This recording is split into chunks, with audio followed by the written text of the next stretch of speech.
Great. You're the perfect guy to follow up with that. Yo, I got to give you a shout out, bro. I had no idea how good you were at hosting stuff like this. We're talking behind the scenes about a podcast. Yo, if you in the comments, tell this man to start a podcast because that's a gift, bro. Not everybody can like conduct an interview, good questioning. So it was great last night. It's been a while, man. I had practice because I had a lot of downtime when I was in the Philippines. Yeah. Like a year and a half, 2 years ago. And I was like interviewing all these guys, and it sort of became easy. It became fun, Right. So, right, man. But yeah, man, let's get straight to it. Yeah. Let me introduce you real quick. For those of you who are joining us that don't know, this is Phil Morrison, the director of Mid-American Sports Center, founder of Hoops for Christ, played professionally in 6 countries, and was also an NAI All-American. Phil, thank you so much for joining us. My man, it's an honor. Hey, man, I appreciate it. And what's it called? I really want to, at the beginning right now, just really dive into who you are right now. And then, what you have going on right now. And then from there, we'll kind of dig deep into your high school career, going on to college, going overseas, and then your transition into being this big-time trainer. I know you're very humble and you'll never really admit to it, but one of the biggest trainers in the world. So just talk a little bit about what you do now. Yeah, bro. So basically right now I just do full-time skills training, and I have a heavy emphasis into ministry. So we'll probably get into that, from the prison ministry, going into prisons, playing basketball, to the work I do with different churches, charities, organizations, and ministry. So that's kind of my primary driving force and passion, is really kind of just sharing that message and then encouraging people in their faith and wherever they're at in their life. And then my platform, so like my classroom, what's sacred for me is when I step between the 4 lines in any gym or any court in the world, is to use that. That's kind of my platform, and I've just kind of branched out in different ways over the years, from transitioning out of playing full-time to now training full-time. And so, that's what I do right now in a gist. And, with this whole coronavirus crisis and stuff, I've really taken the time to think and pray through what's the next move, because it's kind of like the world is stopped. Yeah. What seems like at least for the next 2 or 3 months. And that's completely affected the basketball world. Yeah. So how has that affected you? Because I know for me personally, just getting back from Indonesia, all the events I had planned are pushed back and put on hold right now. So how has it affected you? I think this will speak to a lot of coaches and trainers out there, or through an AAU. So my momentum, 2015 was my last year overseas. And so really for the last 5 years, I've been continuously grinding away at this 24/7, starting with my market, which is Louisville, Kentucky, Southern Indiana, all of Kentucky really at this point. And then this spring was my biggest, as far as programs. I'm in multiple cities now, and I sold out everything I did. All my youth leagues sold out, all my academy. Congratulations. I appreciate it, man. And everything sold out. And as far as the one-on-one training, I live in a great market. A lot of other guys and trainers around the world, I found out through connecting with like Gannon Baker, I realized that I had a great market. Like, I don't compete with football and volleyball and baseball like other people do. It's, basketball is king here in Kentucky and Indiana. So, I had sold everything out, and the opening night of my youth league that sold out, all 3 divisions,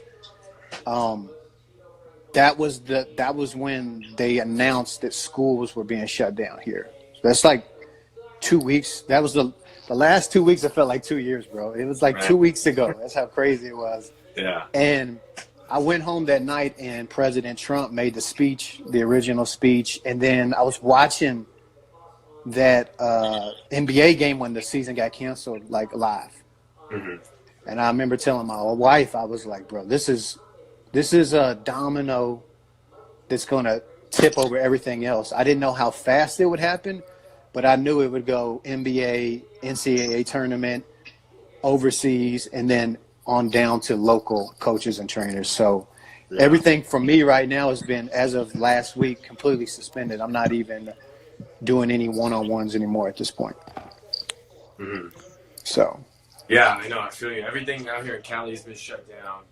You're not allowed to go to parks. You're not allowed to be in groups or anything. So, it's been a yeah, tough time. And that's honestly why I started this. I saw a couple other groups do similar things, and I thought, man, kids need access to guys like you, like me, who just have all this knowledge and wisdom and experience and have faced the things that they're going to face, and can sort of guide them from afar while yeah, they're through this tough time.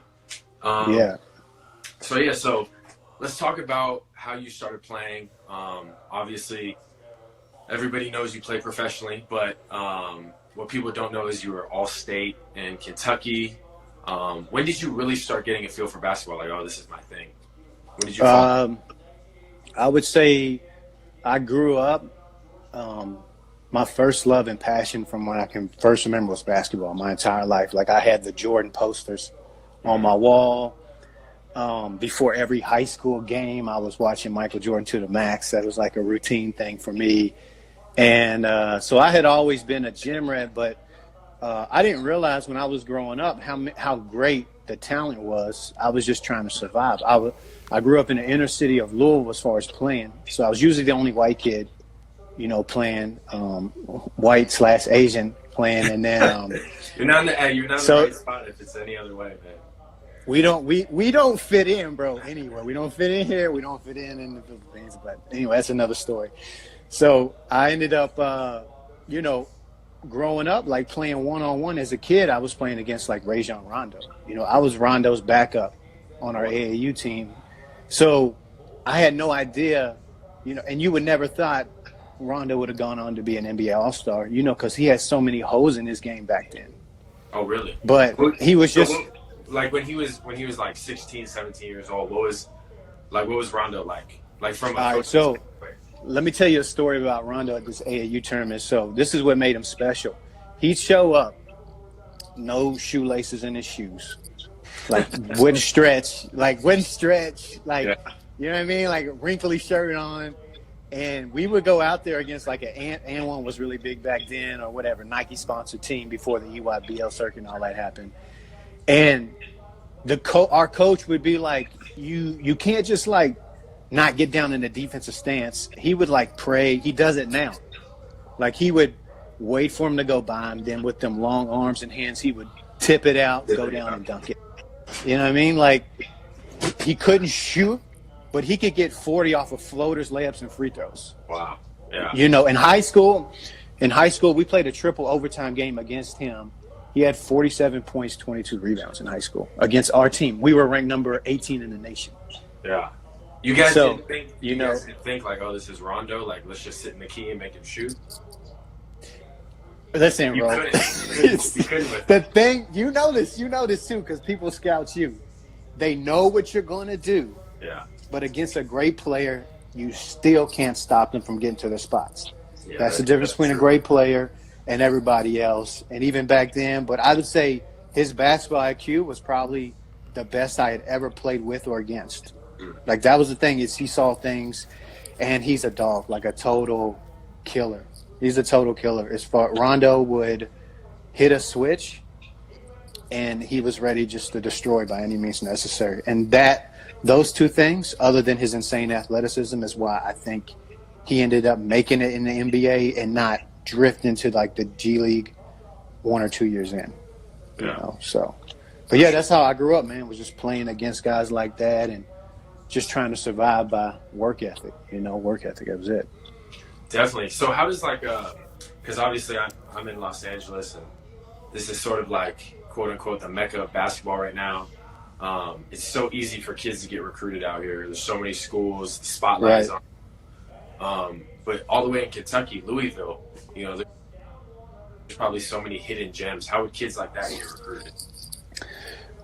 Today is a lot different than when I was in high school. I always say, with the obsession of wanting to be D1 or D2, like people don't realize how good you have to be.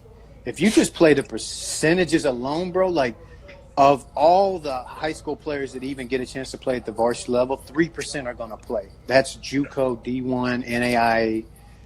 D1, you're talking 0.01% get a scholarship. Yeah. So it's and then when we talk about pro basketball, the percentages go down even more. So my thing is if you're that good, like let's just say of the 100% of kids playing AAU, I don't care if it's South Dakota with the JD, Alaska, Kentucky, LA. If you're that good, they'll find you. Like Yeah. Yeah. you don't need to be scammed or be throwing money. Like they will find you. Of the other 80 to 90%, you should just develop. And that doesn't mean you got to hire a trainer. Some people don't have the resources. It just means you got to be putting in the work and really dedicate yourself to this if you want to be serious about it. And outside of that, what I would say is just compete as much as possible. You know what I mean? If you're good enough, and you train, you'll be found. But really, honestly, bro, the bottom 80 to 90% just need to develop. They just need to work on their skill set and their IQ. Yeah, I think there's this huge delusion with kids right now, and they think because they're all area in their little small area and everybody at their school is telling them how great they are, they feel entitled to go D1 or just because they've heard from some coaches. That doesn't mean they're going to go D1. I mean, there's a million kids out there right now that are all league, all conference, averaging 15 points or plus a game. And I think that's the biggest thing right now is, and you could touch upon this, is what are you going to do at the next level? Like, how does your game translate? I think that's the biggest thing that players really have to, like, look in the mirror and just have, like, an honest conversation with themselves. Like, how I learned this. I learned this as a pro, especially because I went from being an All-American in college at a small school, one of the top scorers in the nation, and then I was trying to become valuable as a pass-first point guard in certain places. And then my next job, I ended up leading the team in scoring with 2 American imports. In Singapore. And then, and then going to the PBA, that was a whole other ordeal.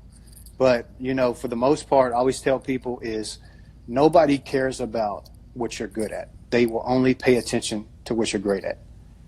Like, if you decide to be good, a jack of all trades, you'll get lost in the sea. Like you have to, let's take a high school kid. If a college coach thinks of you, they should think immediately of 1 or 2 things that you bring to the table every day, every practice, no matter what. Are you an elite shooter? Then be an elite shooter. Are you an elite rebounder, defender, elite athleticism? Whatever it might be, you have to become great and go all in on that and train that way, because being good will get you absolutely nothing. There's so many good dudes at LA Fitness, at the park, in prison. There's great players in prison. Man. I've seen those highlights. Great players like dunking and they look incredible. I'm like, man, they're all over the world. They're all over the world. But if you're in a position and you want to be a college player or a pro player, you have to think, where do I bring value to a team or a coach or an organization? And how can I, if I'm good at it, maybe I can focus and dedicate my life to it and become great or elite. And then that's when you get to becoming a specialist. Specialists always get hired because they know they can count on you for that 1 or 2 things. Definitely, man. That's some great insight. So for you, being All-State in Kentucky, going to Ashbury, you're an All-American, NAIA All-American. You average 22 points a game. You're top 7 in points per game in NAIA, and then you go on to play in the ABL and the PBA.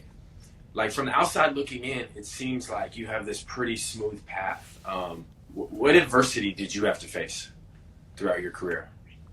Yeah, so I'll open up and I'll be transparent about this. So I actually quit basketball 2 times in my life completely. Like, went into a depression and quit it.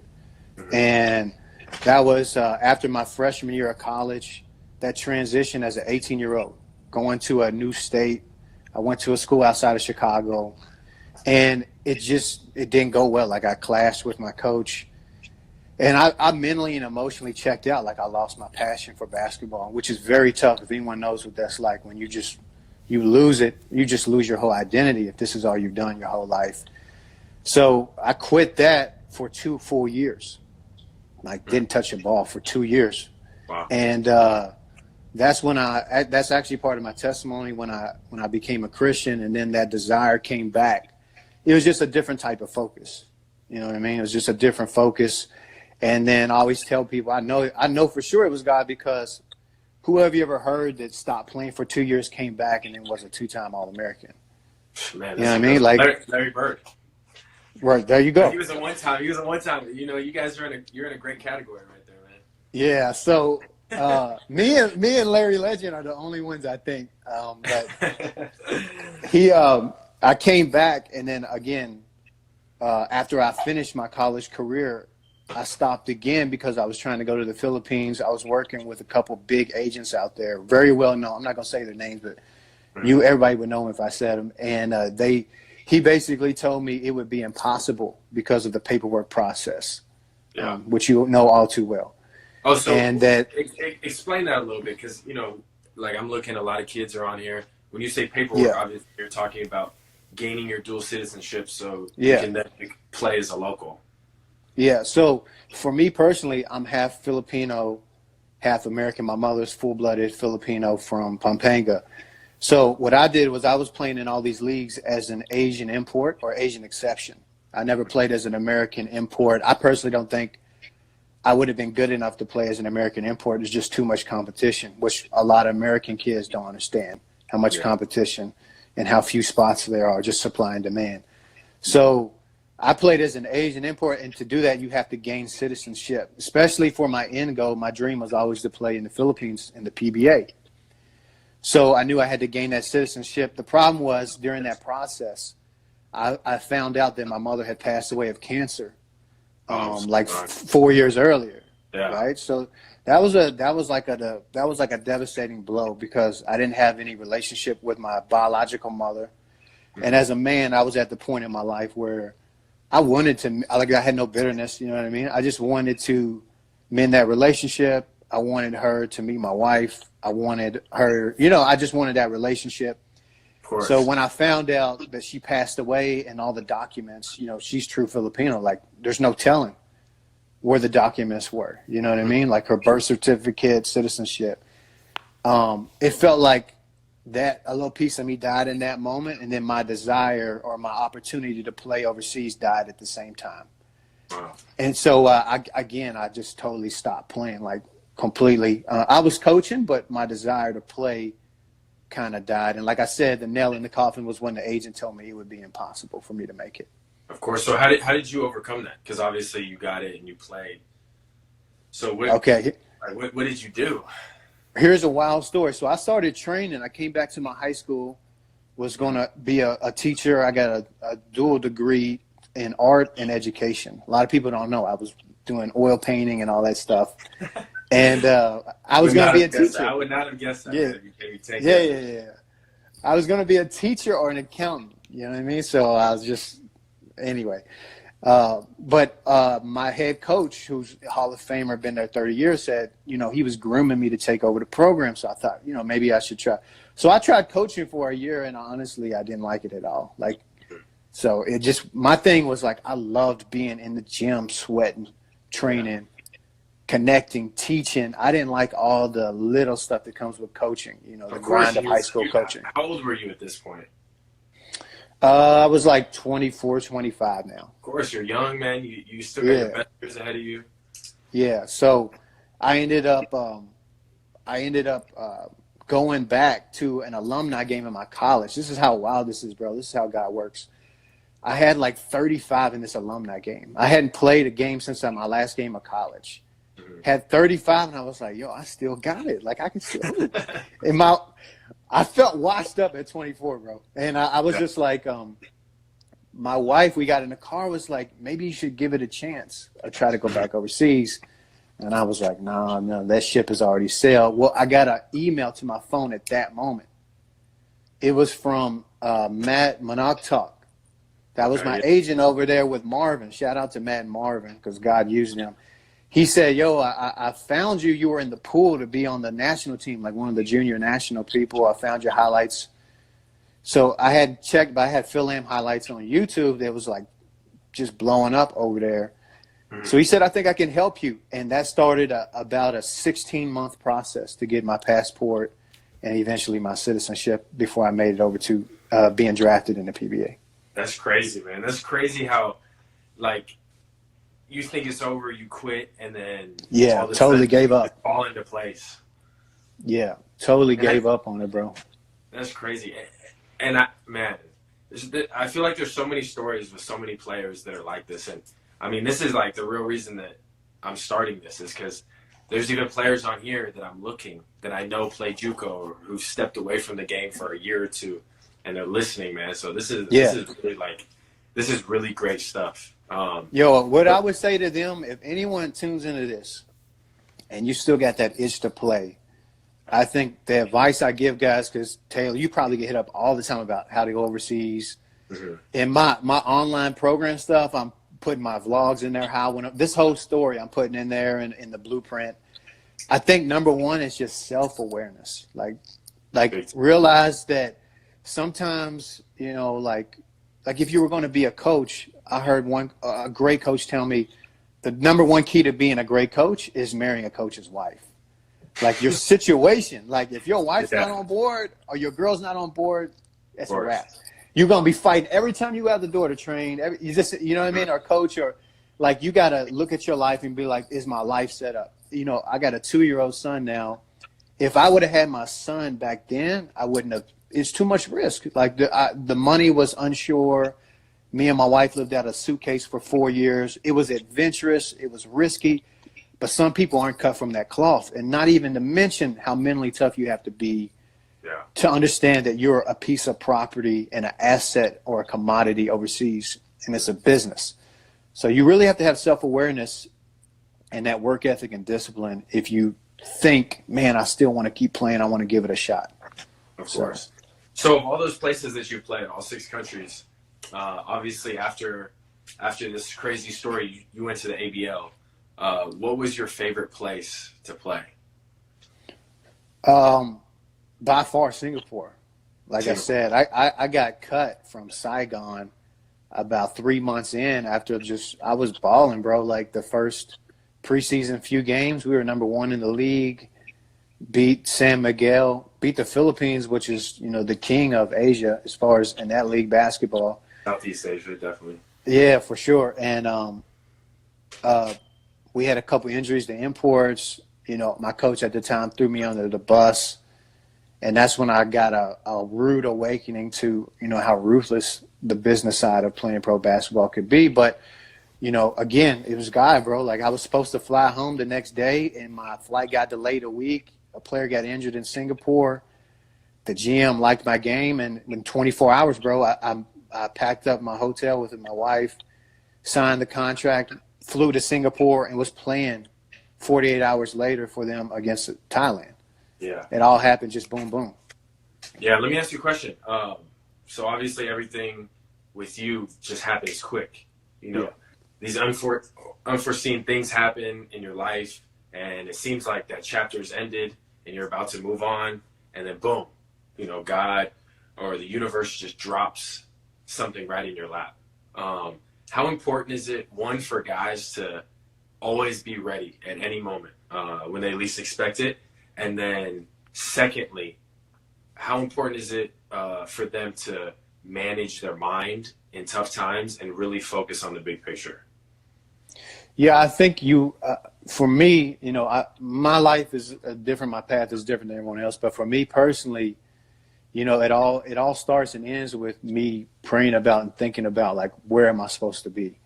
You know what I mean? Like, because if I'm not absolutely in love with what I'm doing or passionate about it or excited to do it, like, I'm not going to be able to put in the work. You know, that's the thing about it is you have to love something so much that, you know, the crazy aspect of how much work you got to put in or sacrifice or the dark times, you know, are no brainer. Like, they don't outweigh the reward at the end of the tunnel. You know what I mean? So I always say, like, reverse engineer. Like, wherever you want to be, just work backwards to where you're at. Like, are you willing to pay that price? to get there. You know what I mean? So for me, I made a decision, and this might be extreme. I made a decision that I was going to make it. I was going to do this and see it through to the end or like die. Like that was my mindset. Was like I was going to I had in my darkest times, bro, the darkest times when I had no money and I was basically almost homeless and it didn't look like it was going to work out. Like I hung on, I had that little glimmer of hope that I know like this is what I'm supposed to be. Whether you can call it as God called me to it, your destiny, whatever you want to call it, like I felt like this was what I was supposed to do. And that's the only reason I never quit. You know what I mean? And also like if any person you admire, forget basketball, any person in life, they all got these same crazy stories of adversity. The people at the top always have the craziest. You have to overcome time and time again. Like, you know, most people hit these roadblocks and they just stop. And that's like the end all. The common denominator between everybody, doesn't matter what they do in life, is that they just didn't quit. That was it. That's the only common denominator is they didn't quit when 99% of people have a reason to quit. Like it's sensible. Like there's nothing wrong with quitting. You should pack it in. There's that crazy 1% that's just cut from a different cloth that is willing to go for it. You know what I mean? No matter what. Definitely, man. That's awesome. And it's so cool to hear you say this because one of my players is actually on here, a college player. And a couple years ago when I started training him, he was living out of his car. There you go. And so we used to have these talks all the time, man. Like, what's your big picture? Like, yeah, you could quit right now and go get a regular job, or you could come in here every single day. Mm-hmm. We could figure out how we're going to work, come up with a plan, get you better, get you a scholarship, and now you have 2-3 years left to play, and you're going to walk away with a free degree. And now you go from minimum wage to making, you know, God knows how much. And then the connections you make, you know. You just never know where continuing on that path, as hard as it is, can lead to. And I think that's great. Now, let me ask you about obviously you said ABL. That's when you really learned it was a business. Obviously you played the PBA. And everybody I've talked to has always said, man, I can't believe Phil isn't playing the PBA still. And obviously we know what happened, but what did, you know, all that stuff you went through in the PBA, that short little stint in the ABL, what did that teach you about the game of basketball being a business at this level? You want the R-rated version or the PG version, bro? Hey, no, I'm gonna keep those ties completely. It taught me that, and this is going to go back to your boy who, the college player, his situation. This is going to go back to him and anyone else listening. Sometimes what you think is the main thing, like that's the door, that's the go. If I get that, I'll be happy, I'll be fulfilled.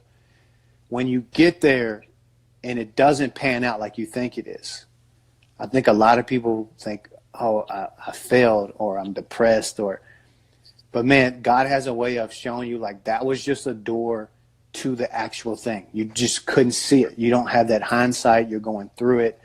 And that's what it was for me. You know, the end goal and the dream for me that kept me up at night and got me up early in the morning was playing in the PBA, being a PBA all-star, living that life. You know what I mean? Being in the Philippines, doing what I've done my whole life in my driveway, getting paid to do it. In front of 20,000 screaming, dreaming fans. Right. It's a dream. You're their NBA player. So when I got there, it was nothing like that. I mean, the basketball, again, I'd play until my knees fall off. You know what I mean? I'd play forever if I could. It was the off-the-court stuff and how emotionally and mentally draining it was. But, man, here's the thing is when I was out there, I ended up not closing myself off and being so narrow-minded. I looked for, like, other reasons of why I was out there. So in between my games and practices, I was connecting with other coaches, other trainers out there. I was connecting with a missionary, and then that's how I got involved with, like, going into the slums, going into the squatter areas, going into makeshift gyms, and doing free basketball camps and clinics, because then I discovered my passion. Like, it wasn't to be this pro out there, because I personally felt from a competitive standpoint, I was as good as anybody in that league. I could have had a great long career, but that ended up not being the path for me personally. You know what I Yeah. mean? And that was hard to accept in the beginning, but it was the greatest decision I ever made, was to take a left turn and follow what I feel like God called me to do with this skills training thing and Hoops for Christ. Yeah, that's awesome, man. Because that's what players really fail to realize is so much bigger than them. When you're in high school, yeah, it's okay to get a little big headed. Like, it's the first time people are telling you how great you are. In college, you should be kind of used to it by now. You know, you Yeah. see your big picture, like, okay, yeah, I'm doing good here, but my goal is to go professional, to go here. So I'm not even satisfied. I'm not even listening to anybody saying how great I am or how bad I am. I'm just focused, tunnel vision. And then, you know, once you become a pro, you should really realize, like, man, look at the platform. Look at where I'm at now and how everybody Right. looks up to me and the difference I can make just with my words, with my actions. And I think that is so important, man. So now, what led you into training players? I think that was my passion. You know, yesterday, if y'all got to hear JD speak, we were talking about these workouts we used to have. So my group when I was in the Philippines was JD, Jared Dillinger, Mike Cortez, Sean Anthony, and Cliff Hodge. And every day we have a couple other players jump in, but we were playing like one-on-one, king of the hill, king of the court every day after practice. Mm-hmm. And so JD comes up to me and he's like, hey, Phil, like, I want to try your little ball handling workout that I'm doing. This was before Steph Curry made this two-ball stuff popular. I had my own routine I've been doing since high school. So then, of course, if JD, being our captain, jumps in and Mike, the veteran, jumps in, then other guys start wanting to do it. And every pro stop I had, every team, it was always the same. The coach would just ask me to lead all the ball handling. Mm-hmm. And then it just became natural whenever I started doing the clinics for teams. I kind of just took the lead because I just enjoyed doing it, you know, so much. But the biggest thing was there was these pro trainers.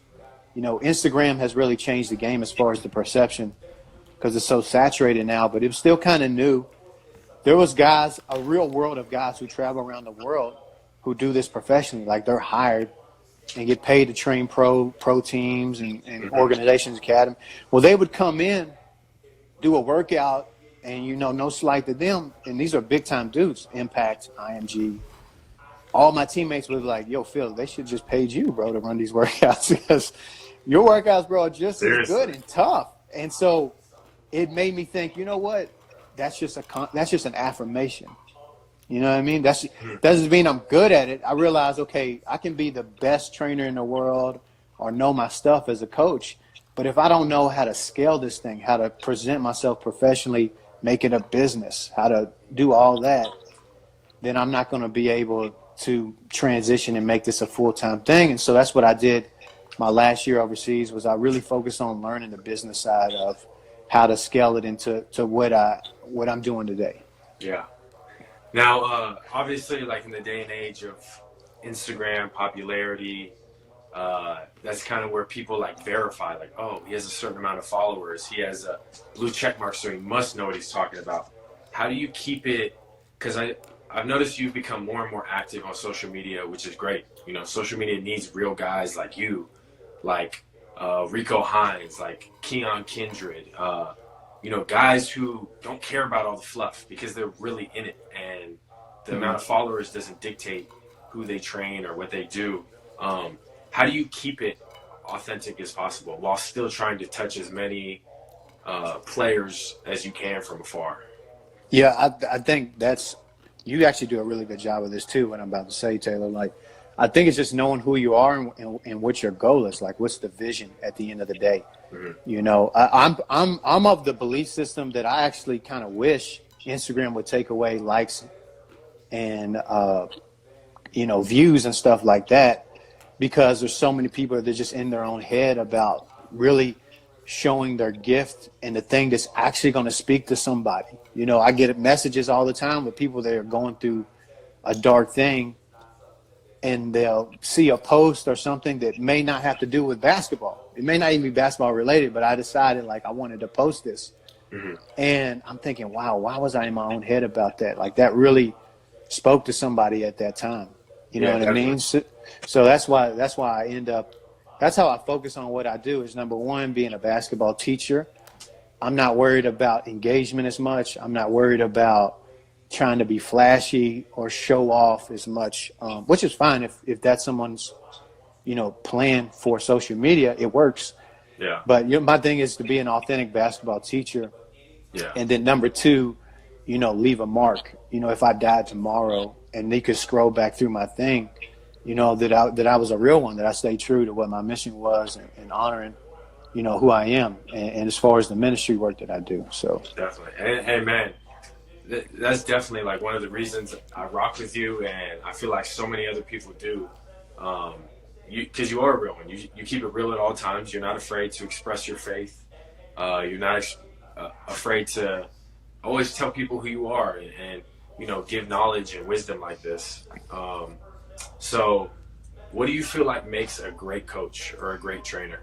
Oh, wait, hold on. Before I ask you that, I'm sorry. Logan on here, I don't know if he's one of your followers or mine, but he asked advice for a 25-year-old who's trying to make a comeback to the game. I played 1 year of JUCO ball, stepped away from the game, but I feel like God wants me to play again to use it for his glory. yeah, that's my story. That's exactly my story. 25 is when I've made my comeback to try to go back overseas. There you had it. You know what I mean?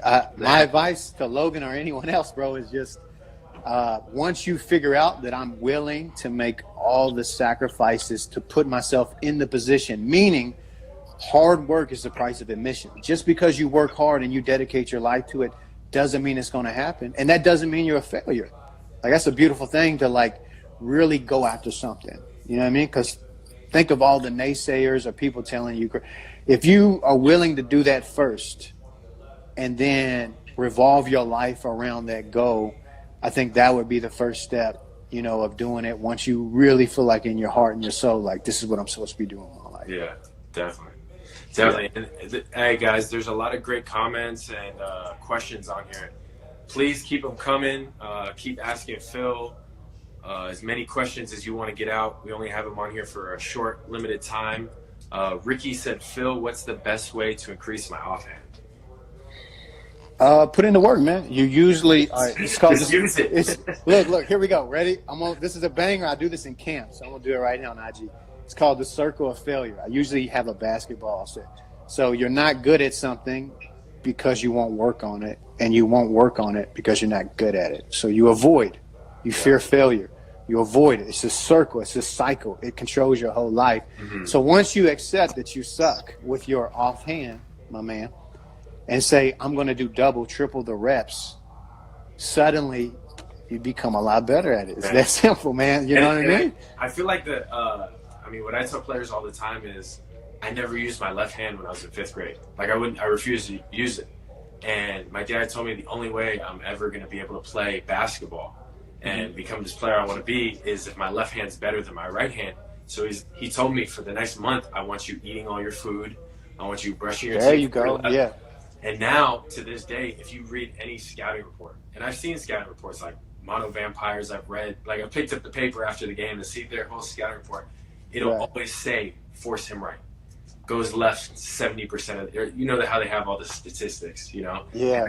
And now I dunk with my left, and I'm right-handed, so I definitely feel like you got to use it. Yeah, bro. Like, I'm dunking donuts with my left hand now because I use it so much. I'm not dunking anymore, man. I got to get back on the jump manual. Yeah, bro. See, I'm the same way, bro. My brother said now you only go left. Yeah. Bro knows the whole scouting report, though. He don't count. Hunter knows the whole thing, bro. Man, I got to get him on here, too. But so let me go back to my question. What do you feel like makes a great coach or a great trainer? I think the ability to teach. That's the thing. To me, the number one thing is can you connect to a person? Mm-hmm. You know what I mean? And it's always like your resume. I think some people step in the gym, and I'm in a very saturated market. I've got former NBA players here in my market, college players that played at U of L, U of K. Everybody wants to be a skill trainer now because they see the monetary gain in it.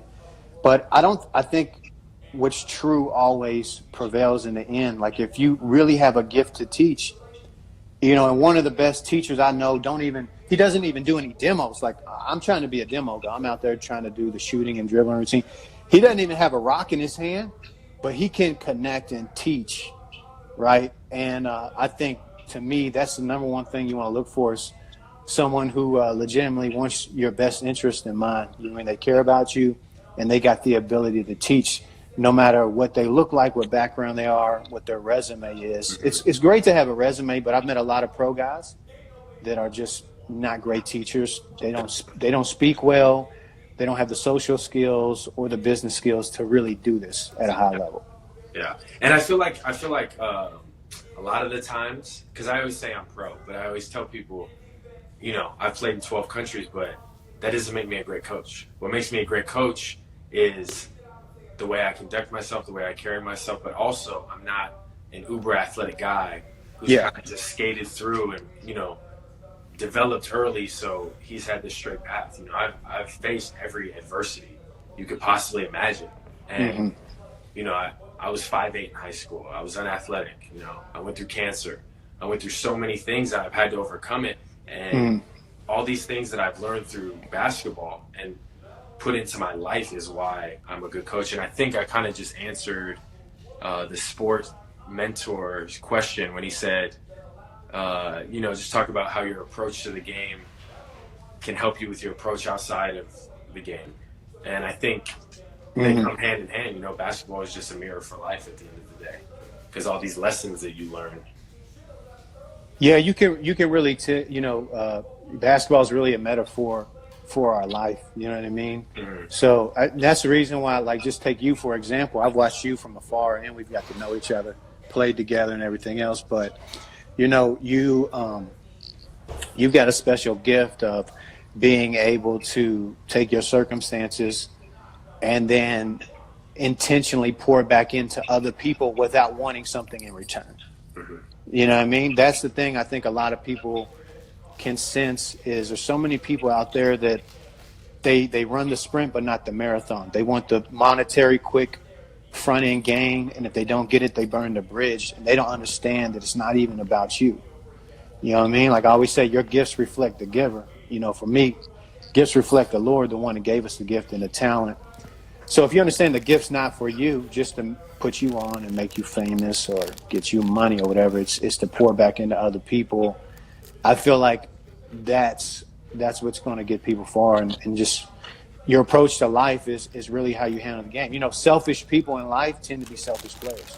Yeah, and that's the one thing I've like up where I live in Santa Clarita. Obviously, like a lot of my business is in Los Angeles. I train a lot of players in LA, but where I'm from, like, has a special place in my heart. So I'm always trying to uplift that culture of basketball, and I'm, always trying to help kids get to college out there, and what's the next thing I can do to help. Right. And that's the biggest problem I'm facing right now. And, I have some things that I'm trying to put into motion, because where I'm at, it's like all these trainers are in their separate little corners, right? And everybody whispers how they help everybody, and this guy's terrible, and this guy's terrible, and this one. And it's like, man. Egos, bro. If we just came together, you know what I'm saying? We all got on the same page. There's plenty of players for everybody. Let's have this conversation. Let's go ahead and have this conversation on here, bro. At every single level. Like, there's plenty of players. Like, there's no reason to hate. If you feel like you know more than somebody, dude, just sit down, engage, have a comment. Like, because if you are a really good coach, like, I feel like I'm a very good coach, but I feel like I reach out to you. I reach out to Keon in LA. I reach out to so many different guys, even guys that I feel like maybe aren't up the totem pole yet. You can learn so much from everybody, and it's like, man, if we just use each other to keep elevating and then push these kids higher and higher, who knows what can happen in 5 or 10 years. Yeah, but bro, I'm dealing with that in Louisville. And I honestly, listen, pride, ego, and greed. Pride, ego, and greed has totally infiltrated the skills training world, in my personal opinion. I mean, look how political it gets, though, once you move up the ladder to college and pros. So, of course, it's always going to trickle down. It's just that my thing is, all right, you're not insecure, so you don't have a problem with being like, yo, I want to reach out to this guy, ask him a question, Mm-hmm. right? You know what I mean?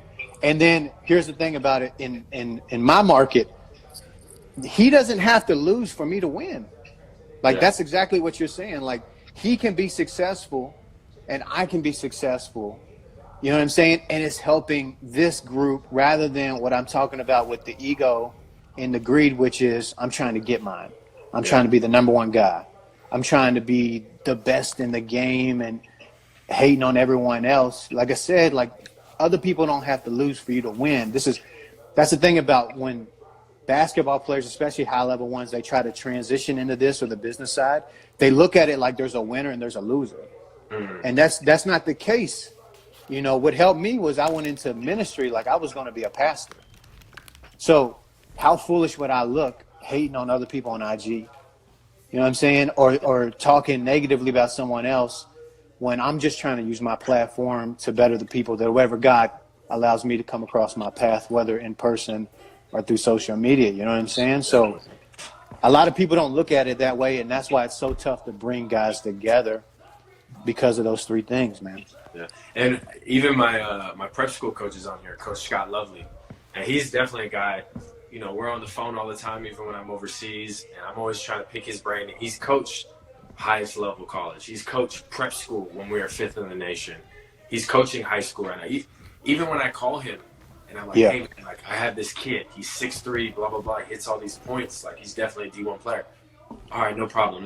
Let me make a few calls, you know. And he's like one of a kind, man. He's even saying, you know, it's not just trainers, it's basketball as a whole. You know, people are trying to climb up and for sure, coach. they Yeah, feel like they have to climb over people and push people down so they can elevate. And that's not how it is right. at all.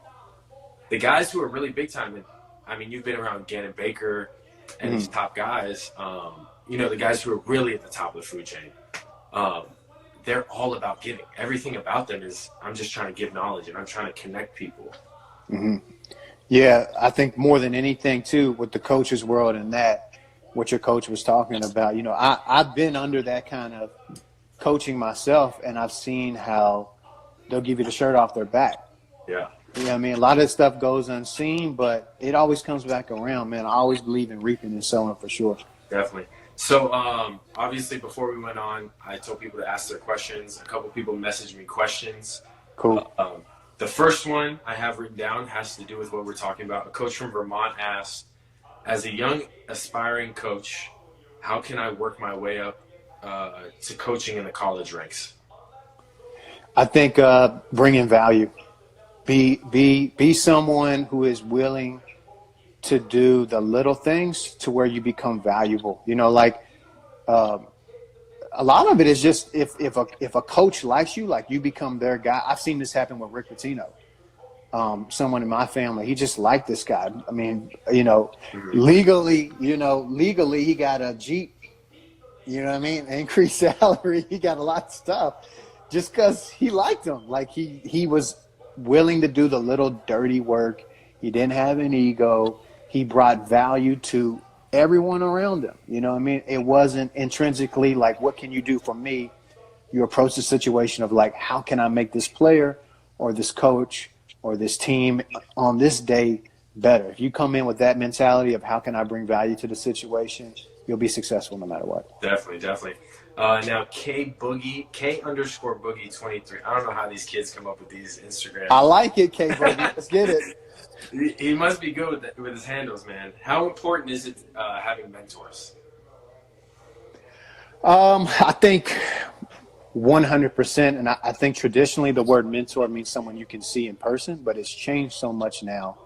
I think the biggest thing is just look at it like success leaves a blueprint. You know what I mean? It leaves footsteps. So read books, man. You know, watch YouTube. YouTube is like today's books. You know, find out when you see these interviews of people like the adversity. You know, that more than anything is when I hear somebody's story of the adversity they went through to get where they're at, I'm like, I just get pumped up about it. Man. You know, because then I just want to get punched in the face myself. And you know what I mean? It's funny though that you're talking about YouTube videos, because I mean, for the past like 2 or 3 years now, no matter what I'm doing in the house, it could be the most boring thing, doing dishes, whatever. I feel like I always have YouTube and an interview playing, and I'm always trying to pick something up from it. Yeah, the podcast is what's popping. It's the next thing. That's why y'all get ready, man. Subscribe to Taylor's podcast. It's gonna come out with her Man, soon. I don't know if I have time. I got too many hats right now, man. Oh, dude, it's easy, bro. You just cross it over, man. I'm telling you, it would pop off. So we'll see. Okay, so Kyle Sanchez. I don't know if you know him. He's from the Philippines. Okay. He plays. He said, "What do small guards need to work on to be successful?" You've got to be number one, probably an absolute animal defensively. You got to be a Pat Bev if you're small. So a little pit bull. Definitely got to have a tight handle. Can't turn that joint over. So and I mean when I say tight handle, I don't mean like Uncle Drew. I mean like handle pressure, like pace. Use your body. Be strong with it. Be a dog with it. And then, in my opinion now, the most important skill, I don't care if you're small, big, whatever, is shooting. You got to be able to shoot the rock. Mm-hmm. So that's what I would say is those are the main things. And then, feed the whale, man. Whoever's your go-to guy, become his buddy. Feed him. Hey, that's smart, man. That's real, for real. Yeah. No, that's man. I feel like a lot of, especially in today's game with guards, how heavy scoring is. You don't have as many pass first guards, and I think that's what really lacks. And if you watch teams that are highly successful, even with a scoring guard, he is always finding his top scorer. Whether it's a big guy, whether it's a guy coming off the screens, he's always finding a way to set him up. I remember in the Philippines, bro, Norman Black, he was my coach over there in Morelco. He took me over to the side with Mike Cortez one time. Because I was going ham in practice. I wasn't like heavy scoring like I was in college, but I was going ham in practice. And he pulled me over to the side when things got a little stagnant. And he was like, Phil, if you don't set the table for everyone else to eat, like who's going to do it? Like you're the point guard. Like you have to understand you got Gary David running the wing. You know what I mean? You got these other guys. You got Jared Dillinger on the other wing. So it's like, you've got to understand how to set the table as a point guard and have your finger on the pulse of the team because these guys get going because you got the rock in your hand. You know what I mean? So that's very important for a small guard to understand that. Everybody's looking to get off. You got to have somebody with that mentality of setting the table. Definitely. And I see all the time you in drills, your guys work on a lot of passing, obviously. And I feel like, especially in today's age of Instagram fluff, people overlook these fundamentals that they need. Mm-hmm. Do you also work on, because I feel like what I work on a lot, because I do this a lot personally, so I feel like every guard needs it, whether coming off a rebound or coming off of an outlet pass, immediately, as you're catching, looking up the floor. Yeah. Yeah, actually, that's how I got hired to go down and train UAB, D1 team down in Alabama. Was their coach had been watching on Instagram for months all my pick and roll work because that's my number one thing is teaching pick and roll reads, actions, and how to make pocket passes because that's all I did overseas. And that's the biggest thing I think a lot of young players coming out of the AAU mentality, they don't understand how to make reads, how to play with pace. Everything is just one-on-one and go. And they don't understand half-court sets, you know what I mean, or how to make a pass. I saw a guy lose a job in the Philippines because he couldn't make a pocket pass. So that's my thing about it, and I just focused in on that, and that's what got me that other opportunity. But, I mean, if you're a real hooper, like, simplify. Don't get caught up in what's going on Instagram. You don't necessarily need to know every Kyrie move because Kyrie is Kyrie. He's the one of a kind. You know what I'm saying? So it's an 80-20 rule. 80% of the game's focusing on the top 20%, while the bottom 80% gets ignored. You know what I mean? If it was me and I was just starting an Instagram account or coach, I would focus on middle school and down. That's the most populated area of players that need teaching. Mm-hmm. And everybody's trying to teach pro-level, college-level guys. But, I mean, you're forgetting where your market is, which is 8th grade and down. You know what I mean? Yeah.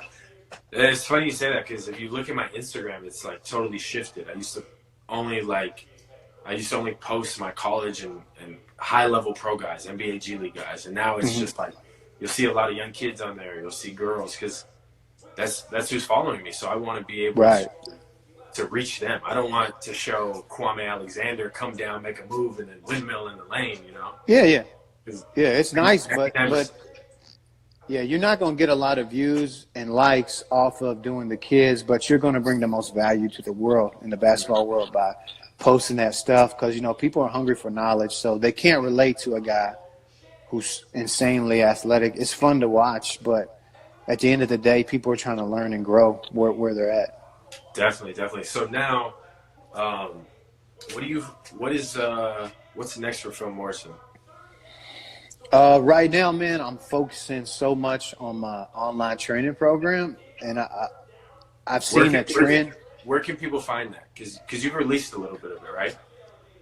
Yeah, yeah. I actually just launched it last week, and I'm trying to make it free right now. It's on Patreon.com. You know, my link's in the bio, and I'm making it free. You know, it's actually, if you guys aren't familiar with the Patreon platform, it's a monthly donation base. Mm-hmm. And, you know, I've seen everybody right now, because we can't train, they're all trying to monetize and make money. So they're trying to sell their programs. And I was actually thinking about this, bro, and I was praying about it, and I realized two things. One, when I was in college or high school, I was dead broke, but I was hungry to learn. I was on statmag.com looking up every workout, YouTube, but I didn't have any money. And right now, everybody is so unsure. So, you know, I felt the only right thing to do was try to give it away for free.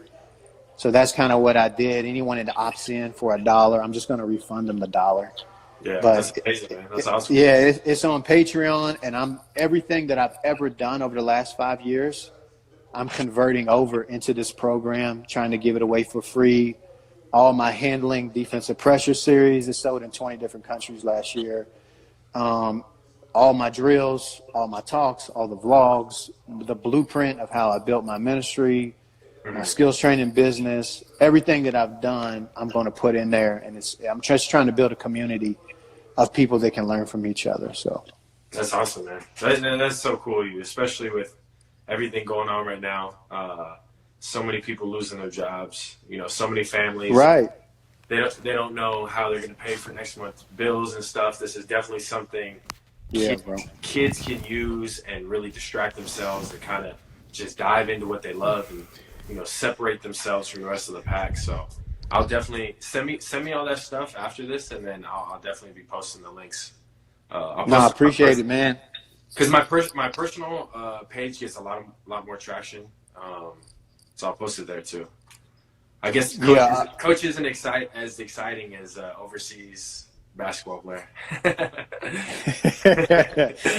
No, it's all good either way, you know. So like, that's really what I'm trying to do, man, is give back in that way, build a community. So you know, the work is there long after I'm gone. You know, when I can put it online, everything that I'm doing, and then just the ministry work, man. I'm hoping to get back in prison soon. Go into prisons. I'm hoping to. So you have a program where you go to prisons and yeah, you set up basketball games, and you also speak the gospel with them. How did you get right? So I've been fortunate, man, since I've been back. So we've expanded. We're in Louisville, Frankfort, and Lexington here in Kentucky. My guy Jeremy Kendall runs Hoops for Christ in Brisbane, Australia. He played in the NBL there. He's a player coach over there as well, and he runs our camps and stuff over there. So we've grown quite a bit beyond just the, you know, one-on-one training. Well, through this, I've connected with so many other college and pro guys, especially former ones that still have that itch to compete and play. So I created a Hoops for Christ prison team. So there's a lot of prisons around here, but there's 3 big prisons around my area within like 30, 40 minutes of Louisville. And we actually go in there with a team, and we play against their best inmate team, which, listen, there's some some hoopers in prison, like guys that were, I'm not even going to say the names, but like were projected to go first round in the NBA draft. Oh, sorry, guys. An hour ago? Oh, my gosh. Man, are you kidding me? And, dude, man, I got to figure out a way to screen record this, because I need to post, like, a lot of this stuff. Because these are. I think I'm going to try to do that. I'm going to do that and then put it on YouTube or something. I'll have to shoot you the link, because this is. You Yeah. have to, man. Like a lot of the stuff that you're spitting is like things that players from all levels can really get inspired from, and coaches can really learn from. I mean, this is some great Yeah. stuff, and it's crazy because at the end it says how many people were listening throughout the time. 500 people were on here. Real talk? Yeah, Yeah, 500? man. I didn't That's expect crazy. because like people sprinkle in and out. So Yeah. Yeah. So, uh, there. Back to the prisons. You're talking about your prison program. Some of the guys in there. yeah. So I got a group of former college and pro guys. We go in, play against them, and it's amazing, bro. Like it's, I get more love and there's more electricity in a prison gym than any place I've ever played, Taylor, bro. Mm-hmm. Friday night high school, PBA, it's a different vibe and a different animal in a prison, because So the let me ask you anticipation. a question. Let me ask you a question because most people who I've told this to have always asked me, is this safe? Like, has there been any time where you don't feel like you're safe? No, I mean, that's part of it, bro. I'm going to be honest with you because, like, we go in there and we just have a few correctional officers with us, but there'll be 400 or 500 inmates in the stands. The refs, the players, the scorekeeper, everybody's inmates. Man, has But it ever gotten like out of hand, like super competitive? And it's prison basketball is prison basketball, bro. Like yeah, you know what, listen, bro, you played in the PBA, so there's nothing new. It's like that. But for the most part, I think they just know, like, if it gets out of hand, it's just going to be way worse for us because the common denominator is everywhere we go, they're like, this is our Super Bowl. Like, we cannot wait for you guys to get in here. yeah, that's awesome. We should get more love in prison than anywhere else as far as respect. When we speak to them afterwards, we usually have 2 or 3 guys that speak with me. It's pin drop silence, man. They show us so much love. And what's cool is now over the years, we built relationships there. The guys in the prisons actually send their kids to our camps and clinics, and I'm able to scholarship them and mentor them and work with them. So it's just been a real blessing, man. So what are obviously you just spoke about some positives, for their families and stuff. What are some positives from like individuals, like things that they've said to you, or because a lot of them have probably felt inspired or felt like bro. Maybe they've been in jail for crimes they haven't committed, or they've repented and it's been years and years, and maybe you've inspired somebody. So what is like some feedback you've gotten from them? I actually got an email, man, a few months ago. A guy got out. He emailed me through my website on Hoops for Christ, and he told me that he remembers every talk that I had, and I actually had met him in that prison. He had got out, that in some kind of small way I had inspired him. You know what I mean? To look inwardly, be a better man for his family. He said he started reading the Bible. So he's out a few cities away from where I'm at right now, but he's trying to get a job. At that time, trying to get a job at the Toyota plant there. And so you get to know these guys. It's just so different, man. When you meet somebody flesh and blood, you realize, you hear their story and how easily it could have been like me and you. Yeah. These guys just got caught up, but a lot of them are good dudes.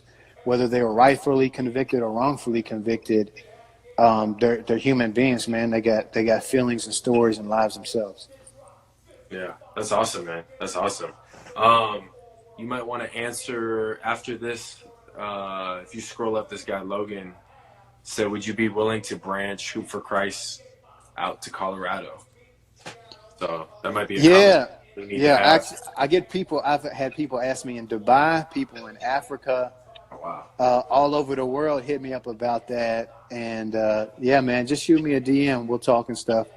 So the most part, my thing is really, I'm not even about franchising or doing stuff. I'm just about staying in my lane, doing what God's called me to do. And if that inspires you, then I'm just trying to come alongside you, partner, and be a support. That's awesome, man. That's awesome. Yeah. Do you have any plans, once this quarantine's over, do you have any plans of going overseas, coaching, throwing camps in different states or anything of that nature? I think more than anything, in the summer I do travel. I'll get hired to go and train different places, do camps. Last year, like I said, I was doing trained at UAB. I've worked with Gannon Baker a little bit. Did the Jason Williams camp, went to West Virginia, ran that camp. So I've done a little bit of traveling and stuff, and been offered to go to China, train in China and a couple different countries over there. But when the time's right, I will. My son is young right now, so I'm really not trying to travel too much. And, this platform is amazing. You can connect to people all over the world. Yeah. So, just trying to get as much work as I can done now. Definitely. And that's a big thing for me is, I'll talk to you about this after, but, with me having a kid on the way in August, I feel like for me, that's a huge game changer, man. It is, bro. Change your life. It's completely. And I don't want to, be overseas and then, my girl and our child is here. So, I've actually planned on, staying here for a while coaching. Obviously, I have a whole bunch of events coming up. Hoping to come out to Kentucky and partner up with you soon. Let's go, bro. Get you out here to LA. Let's do it, man. Let's do it for sure. But man. Anyways, I think that's about it. We've been on here over an hour and 10 minutes, so we got to redeem this video, bro. We got to redeem this video and throw it up on YouTube. Anybody who just got on, I strongly suggest you guys to go back to my story, click the hour-long live feed that we had going before we got cut off. There's so many great things, so much knowledge Phil has, and the way he presents it is just like, that's the first thing I noticed when we played in Canada together. Me and Hunter were laughing because remember I brought little Hunter. Hunter was like 19 years old. Yeah, he was a young gun on the team. Yeah, and we were in the middle of a huddle, and it was like a tight, crucial game. And I think it was like a game we should have won, and like by a lot. And it was just like way too close for comfort. And you were in the middle of the huddle, just like calm as can be, just telling us exactly what we need to do. And Hunter turned to me and he's like, "Damn, bro, I feel like I'm in a movie right now." And he always brings that up. Listen, everybody, this was the game plan. Everybody's yelling. I said, listen. Taylor, set me a screen. I'm going to get the switch and then take us to the homeland, bro. Just give you the rock. And guess what, bro? Man. We got 2 national championships, 2 rings by giving you the rock, bro. No. So, our I'm team good. Our team was ridiculously stacked. We were with me, you, Lawrence, Jahar. I forgot. Boom. Yeah, that was crazy. Man. Yeah, nobody they thought nobody was Filipino in that whole tournament, bro. They were checking everybody's paperwork. We had an ABL team. up in there, so yeah. Seriously, man. But anyways, hey, thank you so much for your time. Just for everything that you do, man. I appreciate it so much, and I wish you the best of luck, and hope you stay safe during these times, and your family's healthy, and just enjoy this time with your family, bro. Hey, man, what I'll say is you get it, man.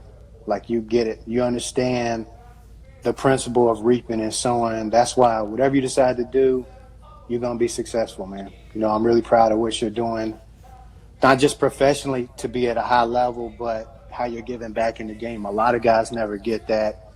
And, I know God is using you, bro, in a mighty way. So just stay on your course, man. Don't switch up. Just be you, because it's fun for me to watch it. Yeah, I appreciate it so much, man. After this, I'm going to give you a call because, there's a bunch of things I have coming up. Like, once all this is over, a bunch of events, and